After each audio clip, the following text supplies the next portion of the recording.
Welcome to Wild, Women in Lending Determined to Make an Impact. I'm your host, Robyn LaVassaur. They say our biggest fear isn't being inadequate. It's being powerful beyond measure. In this podcast, I will share how to break through imaginary ceilings, lean into success, discovering your purpose, and understanding how to create the business and life of your dreams. From failures to triumphs and all the tactics in between, let's jump into the wild arena together. Welcome back to Wild with Robyn LaVassaur. We are going to cover probably one of the most profound lessons that I learned in my adult life, and that is mentors. Essentially, who do you follow? And if you do follow them, do you truly follow them? So when you think about choosing a mentor or multiple mentors, which I highly recommend, I think it's such an interesting concept. When we are young, we often have people that we look up to and that we look to teach us things. In fact, we even ask permission if you think about it. So prior to 18 years old at a minimum, sometimes longer than that, we're asking somebody permission. Permission to go out, permission to drive the car, permission to hang out with certain people, permission to have money, spend money. All of the things that we're doing in life up until about 18 years old require permission. And who we're asking permission from, now some we're born to, right? Like it's parents and those types of things. But the next stage of who we're asking permission to is often possibly a coach, right? Can I do this? Maybe I have to miss practice. Whatever it is, we are surrendered for sure to different adults in our life who we respect enough, especially as we get older, right? As you get older, you start to pick and choose. Hey, do I respect you enough to follow you? Do I want to ask you questions? In high school, you really start to establish that, right? Some of it's required, but there's also that push-pull, right? As we become adults. All of a sudden, we're in college, free-for-all. Life starts, maybe no college, still a free-for-all, right? Everyone kind of goes hands off. Oh, you're an adult.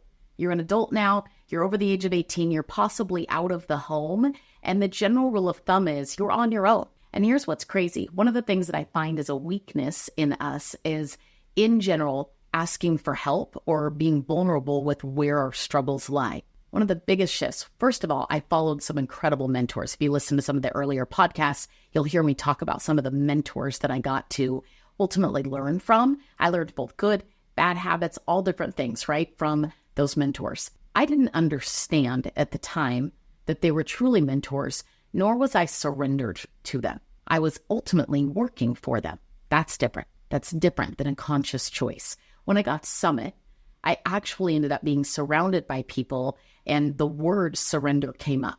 And I don't know about you guys, like as much as I love my role as a wife and as a mom and all the different things, I also get a little, when I hear things like, thou shalt obey in vows of a wedding, right? Like I'm like, I am woman, hear me roar on the other side of it. And so I think that there's this balance of the word surrender sounds like, gosh, am I becoming prisoner to somebody? Am I giving up my own ability to think and have authority over my own life? The answer is no. However, the best of the best in all things have mentors, have people that they have chosen to surrender to. And here's what I mean by the word surrender. You don't just follow them. You absolutely seek a relationship with them, and you are willing to learn from them. You are wide open to observing, understanding, asking questions, and then giving them the parts of you that you know need work, that they're your mentor in. Hey, this is where I am broken. There's no point in everybody sitting around talking about how great their life is, or on the contrary, complaining about everything that's going on. In business, it's no different. When we choose mentors, we should be looking for people that you say, you know what? I might not even love everything about them, but in this right there, the way that they ultimately can generate leads, I need them to mentor me. And if you really ask for someone's help, if you ever had somebody ask you for help, you offer the most sound advice that you know, and you know that you're pretty darn good in that field, and they go, I'll take it under consideration. Thanks for the suggestion. I'll think about it. Or, makes sense. And then you watch them continue to have the same problem and never implement what you asked them to implement that you know from a distance would move the dial. We need people that have a different view of us, right? A different view of how to do the work, how to save money, how to have a great marriage, how to be a great parent. We need people who have different experience than us, and people that we can look to and say, you know what? I really, really love how you do this. I need to learn from you. There's that key word there when we say we want to learn from somebody, when we want to surrender to somebody.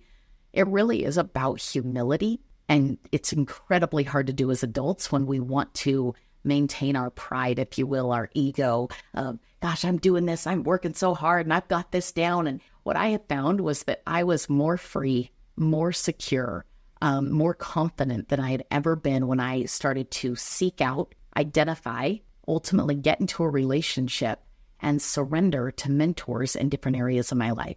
And so what areas are those for you? I truly believe that we all need different people, right? For instance, the owner of our company, he's divorced.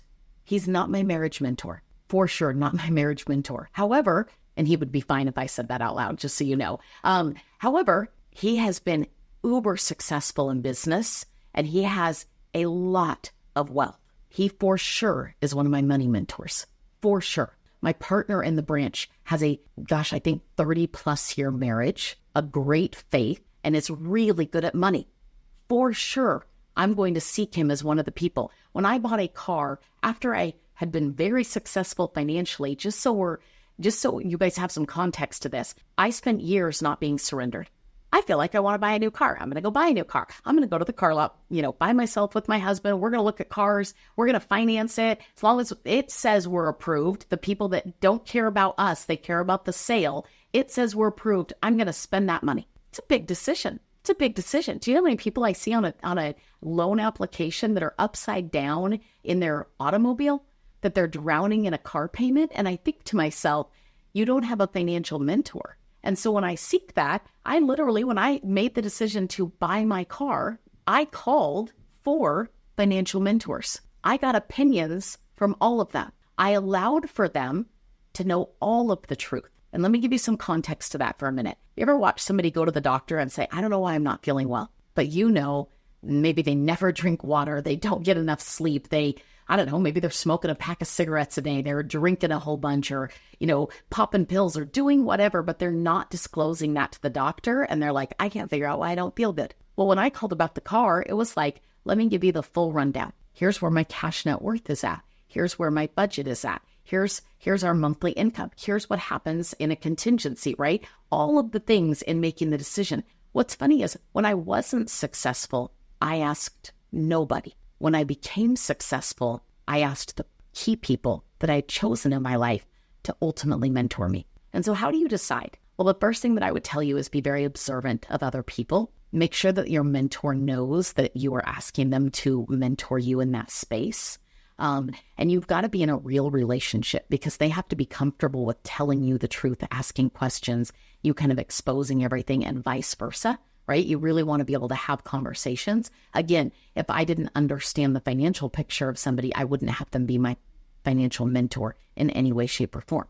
That's an important piece to me. I don't have somebody that doesn't understand fitness be my physical mentor, right? Be my nutritional mentor. That would be a silly thing to sign up for. By the way, didn't have one of those for a very long time. Enlisted in one of the last few years.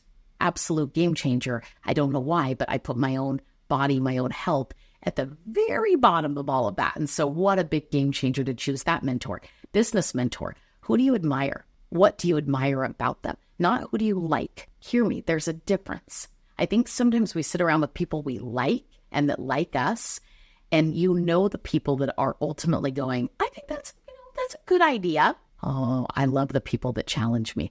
I love the ones that say, why? Have you thought about this? This is this. Can I be tough on you for a minute? Are you open to this? And the people that I've led in that way, that I've given permission, in fact, I've encouraged and said, like, shoot me straight, be direct with me. Where am I not seeing things in this? Wow, what a gift. Even if it's uncomfortable and I don't like what they have to say, if it keeps me up a little bit at night, I know they're telling me something that was probably hard to say, which means it's meant for me to hear, right? Because when people can tell you things that are hard to hear, it's probably something you needed to hear the most, and they were the bravest, the one that cared the most to be able to say it. And so what I would tell you in general is, if you're just lending right now, loan officer in general, who are your mentors and why? Now, I chose a mentor once that worked round the clock.